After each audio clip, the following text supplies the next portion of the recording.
नमस्कार दोस्तों। हमारे पड़ोसी देश पाकिस्तान की सरकार के पास पैसा खत्म हो रहा है।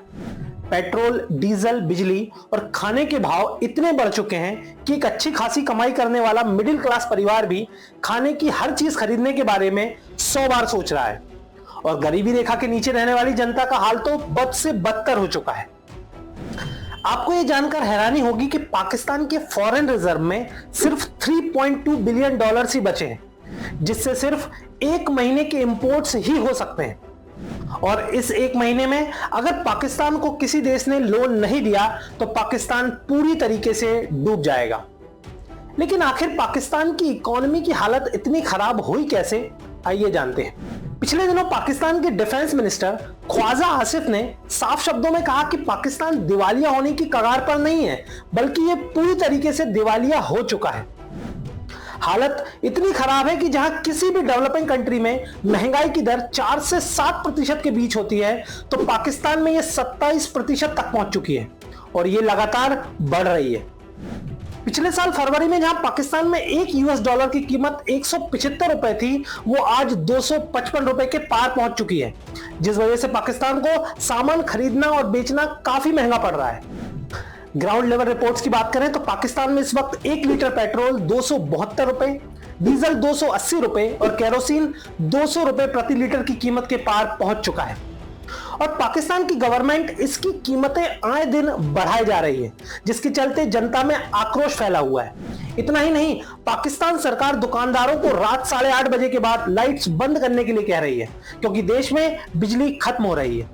जी हां, कुछ साल पहले जहां पाकिस्तान ऑक्यूपाइड कश्मीर में 1 यूनिट बिजली की कीमत 3 रुपए थी, वो आज बढ़कर 21 रुपए पर पहुंच चुकी है। यानी कि एक साल पहले जितनी बिजली इस्तेमाल करने पर आपका बिल 5,000 रुपए आता था, वो अब 35,000 रुपयों के पार पहुंच चुका है, जिस वजह से वहां की आम जनता के घरों में अंधेरा छाया हुआ है।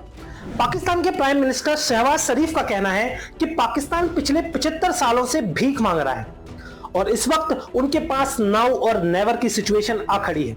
और देश में आए इस इकोनॉमिक क्राइसिस की जिम्मेदार पाकिस्तान की गवर्नमेंट खुद है। दोस्तों, अगर आप पाकिस्तान के प्राइम मिनिस्टर का विकिपीडिया पेज खोलेंगे तो आप पाएंगे कि 14 अगस्त 1947 से आज तक पाकिस्तान में 23 बार प्राइम मिनिस्टर बदल चुके हैं और उनमें से एक भी प्राइम मिनिस्टर 5 साल से ज्यादा गद्दी पर नहीं बैठा। क्योंकि कड़वा सच यही है, भले ही पाकिस्तान की सरकार की गद्दी पर कोई भी मिनिस्टर बैठा हो, भारत से अलग होने से लेकर आज तक पाकिस्तान को सिर्फ पाकिस्तानी आर्मी ही चलाते रही है। और पिछले कई सालों से गद्दी छोड़ने के बाद हर लेवल के मिनिस्टर एक दूसरे पर इल्जाम लगाते दिखते हैं। इसके अलावा पाकिस्तान हमेशा से भारत के साथ लड़ने के षड्यंत्र रचने में इतना व्यस्त रहा है कि वो अपने देश की जनता के बारे में तो सोचना ही भूल गया है। और यह बात खुद पाकिस्तान के प्राइम मिनिस्टर शहबाज शरीफ ने एक्सेप्ट करते हुए कहा है कि भारत से 3 बार युद्ध लड़ने के बाद अब हमें सीख मिल चुकी है और अब हम शांति से रहना चाहते हैं। आइए देखते हैं कि पाकिस्तान की इकोनॉमी की इस बुरी हालत के पीछे जिम्मेदार कारक कौन से हैं। दोस्तों, जून 2022 से लेकर अक्टूबर 2022 तक पाकिस्तान के कई शहरों और ग्रामीण इलाकों में भयानक बाढ़ की वजह से काफी तबाही हुई, जिससे पाकिस्तान की इकोनॉमी को पूरे 30 बिलियन डॉलर का नुकसान हुआ और बाढ़ से इफेक्टेड एरियाज में लाखों खेत बर्बाद हुए, जिससे देश में एग्रीकल्चर क्राइसिस आ गया और खाने पीने की चीजों की कीमतें बढ़ने लगी। फॉर एग्जांपल, जहां जनवरी में 2022 में 1 किलोग्राम प्याज का दाम 36 रुपए था, वहीं फरवरी 2023 में वो बढ़कर 350 रुपए के पार पहुंच चुका है। इसके अलावा गेहूं, दाल, चावल, चिकन, दूध और यहां तक कि नमक की कीमत भी 20 रुपए से 80% तक बढ़ गई है। इतना ही नहीं, बाढ़ से प्रभावित क्षेत्रों के नुकसान की भरपाई करने के लिए पाकिस्तान सरकार को 16 बिलियन डॉलर की जरूरत है, लेकिन पाकिस्तान की सरकार के पास अभी बिल्कुल फंड्स नहीं है, जिस वजह से उन्होंने उन इलाकों को रिवाइव तक नहीं किया है और आज भी 25% इलाकों पर पानी भरा हुआ है। दूसरा बड़ा कारण है Russia Ukraine war. Pakistan Ukrainian wheat और क्रूड ऑयल्स के सबसे बड़े इंपोर्टर्स में से एक था, लेकिन जब रशिया और यूक्रेन के बीच युद्ध छिड़ा तो चीजों के आयात अचानक से बंद हो गए और पाकिस्तान को दूसरे देशों से महंगे दामों पर चीजें खरीदनी पड़ी, जिस वजह से इनकी कीमतें बढ़ने लगी और आज पाकिस्तान में 1 किलोग्राम आटे की कीमत 160 रुपए तक पहुंच चुकी है। और जब गवर्नमेंट ने इस पर सब्सिडी दी तो हालत और बिगड़ गए।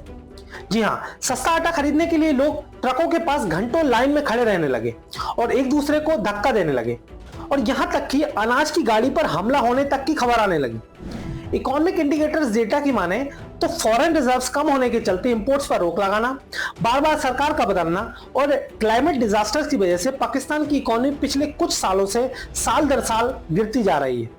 वर्ल्ड बैंक का कहना है कि इस साल भी पाकिस्तान की जीडीपी सिर्फ 2% की दर से बढ़ेगी और महंगाई 23% से, जिस वजह से पाकिस्तान में रहने वाले 9 मिलियन लोग किसी भी वक्त गरीबी रेखा से नीचे आ सकते हैं। इसके अलावा पिछले साल इस समय पाकिस्तान का फूड इन्फ्लेशन रेट जो एवरेज 15% पर था, वो आज 43% के ऑल टाइम हाई पर पहुंच चुका है। यानी कि पिछले साल के मुकाबले खाने की चीजों के दाम 3 गुने से भी ज्यादा बढ़ चुके हैं। आइए अब ये जानते हैं कि इस आर्थिक संकट से निकलने के लिए पाकिस्तान के पास कितने विकल्प हैं। पहला विकल्प तो यह है कि पाकिस्तान और अधिक कर्जा ले। दोस्तों, ये जानकर आपको हैरानी होगी कि जहां पाकिस्तान की जीडीपी 376 बिलियन डॉलर है, वहीं पूरे देश पर 274 बिलियन डॉलर का कर्ज है। अब इस कर्ज को चुकाने के लिए और देश को चलाने के लिए भी पाकिस्तान गवर्नमेंट को और अधिक कर्जा लेना पड़ेगा, जिसके लिए पाकिस्तान सरकार ने यूएई के सामने हाथ फैलाए। और जब यूएई ने कर्जा देने से मना कर दिया तो सरकार ने उन्हें ऑयल, गैस, शिपिंग, एयरलाइन और बैंक जैसी गवर्नमेंट कंपनीज में हिस्सेदारी देने का प्रस्ताव तक दे दिया। हालांकि यूएई ने फिलहाल इस पर जवाब नहीं दिया है। इसके अलावा पाकिस्तान के प्रधानमंत्री शहबाज शरीफ ने आईएमएफ यानी इंटरनेशनल मॉनेटरी फंड से मदद की गुहार भी लगा चुके हैं, लेकिन आईएमएफ से लोन लेने के लिए पाकिस्तान को उनकी कई शर्तें माननी पड़ेंगी, जैसे कि इनकम बढ़ाकर एक्सपेंस कम करना, डेट मैनेजमेंट प्लान बनाना, जनता को सब्सिडी देना बंद करना और देश में करप्शन रोकने के लिए एक्शंस लेना। जैसे ही पाकिस्तान आईएमएफ की इन शर्तों को मान लेगा, वैसे ही आईएमएफ पाकिस्तान को 1.2 बिलियन डॉलर्स की फर्स्ट इंस्टॉलमेंट दे देगा। दूसरी जरूरी चीज जो पाकिस्तान को अभी के लिए करनी चाहिए वो है एक्सपोर्ट्स बढ़ाना। इसके लिए पाकिस्तान को अपना एक इंडस्ट्रियल बेस डेवलप करने की जरूरत है। ऐसा करने से पाकिस्तान सस्टेनेबल एक्सपोर्ट कर पाएगा, जिससे उन्हें दूसरे देशों से डॉलर्स में पेमेंट मिलेगी और फॉरेन रिजर्व क्राइसिस से बचने में मदद मिलेगी। तो दोस्तों, क्या पाकिस्तान इकोनॉमिक क्राइसिस से बाहर निकल पाएगा या फिर श्रीलंका की तरह पाकिस्तान दिवालिया हो जाएगा? इस बारे में अपनी राय हमें कमेंट में जरूर बताइएगा। और वीडियो पसंद आए तो इसे लाइक और शेयर करने के साथ ही इस चैनल को सब्सक्राइब करके हमें सपोर्ट कीजिए। धन्यवाद।